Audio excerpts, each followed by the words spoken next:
Yes. Select address mysterymanfred@webnet.com. Could you get a longer email, Fred? Send.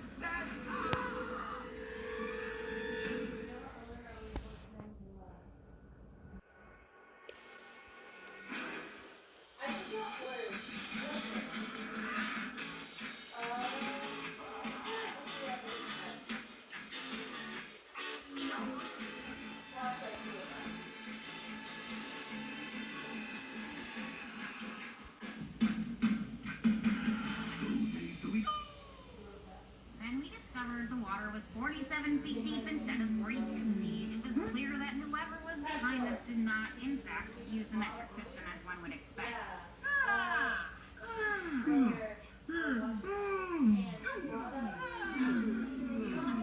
Excuse me. Anyway, so, right, the instant water pressure meant the only one who could have taken the gold was Dr. Cutler. Blah, blah, blah, blah, blah, blah, blah.